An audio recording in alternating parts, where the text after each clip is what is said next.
देश के सबसे बड़े सूबे यानी उत्तर प्रदेश के विधानसभा चुनाव की तारीखों के ऐलान के साथ ही सभी राजनीतिक दलों की ओर से उम्मीदवारों की लिस्ट तैयार करने का सिलसिला जारी है।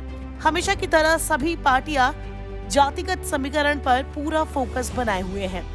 मौजूदा विधानसभा चुनाव के पहले चरण की शुरुआत पर गौर करें तो सपा, बसपा जैसे प्रमुख दलों ने अपने टिकट बंटवारे में एक ही सीट पर अपने अपने मुस्लिम उम्मीदवार उतार दिए हैं। रही सही कसर सांसद असदुद्दीन ओवैसी की पार्टी AIMIM पूरी कर रही है।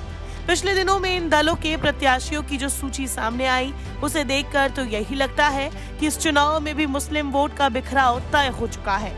अब इस बिखराव में किसके हिस्से कितना मुस्लिम वोट जाता है ये देखने वाली बात होगी। पश्चिम यूपी की 9 सीटें ऐसी है जहां वोटों से उम्मीदवारों के भाग्य का फैसला मुस्लिम मतदाता करते हैं। इन 9 सीटों पर मुस्लिम वोटरों की तादाद करीब 55% है। इन 9 सीटों में मेरठ सदर, रामपुर सदर, संभल, मुरादाबाद ग्रामीण, कुंदरकी, अमरोहा नगर, धौलाना, सहारनपुर की बेहट और सहारनपुर देहात शामिल है। मेरठ शहर सीट पर सपा ने रफीक अंसारी को प्रत्याशी बनाया तो बसपा ने दिलशाद शौकत को टिकट दिया। ओवैसी की पार्टी AIMIM ने मेरठ की किठौर सीट से तस्लीम अहमद को उम्मीदवार घोषित किया तो सपा ने यहां शाहिद मंजूर को उतार दिया। बसपा ने मेरठ की सिवाल खास से मुकर्रम अली खां और नन्हे को टिकट दिया तो AIMIM ने यहां से रफत खान को उतारा।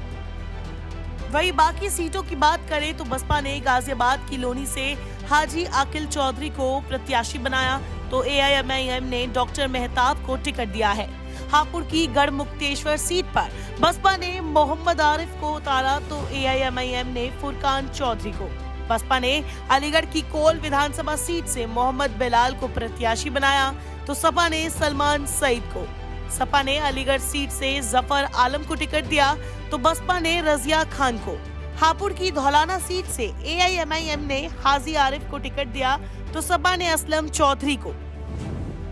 कहा तो यही जाता है कि सांप्रदायिक ध्रुवीकरण में मुस्लिम वोटर मुस्लिम उम्मीदवार को ही अपनी पहली पसंद मानता है। दूसरी वरीयता उसकी जीत रहे उम्मीदवार पर होती है। अभी कांग्रेस की लिस्ट आना बाकी है। अगर कांग्रेस ने भी इन सीटों पर मुस्लिम उम्मीदवार उतारे तो मुस्लिम वोट बैंक और छिन्न भिन्न होने के पूरे आसार है। कुल मिलाकर यूपी की 143 विधानसभा सीटें ऐसी हैं जहां मुस्लिम वोटर का असर है। करीब 70 सीटें ऐसी हैं जहां मुस्लिम आबादी 20 से 30% के बीच है। 43 सीटें ऐसी हैं जहां मुस्लिम आबादी 30% से ज्यादा है। यूपी की 36 सीटें ऐसी हैं जहां मुस्लिम प्रत्याशी अपने बूते जीत हासिल कर सकते हैं। 107 सीटें ऐसी हैं जहां मुस्लिम जीत हार तय कर सकते हैं। मौजूदा विधानसभा में 23 मुस्लिम विधायक हैं। ये संख्या बीते 50 साल में सबसे कम है। ऐसे में देखना दिलचस्प होगा कि आखिर यूपी की राजनीति में मुस्लिम वर्ग का रुख किस पार्टी की तरफ होता है।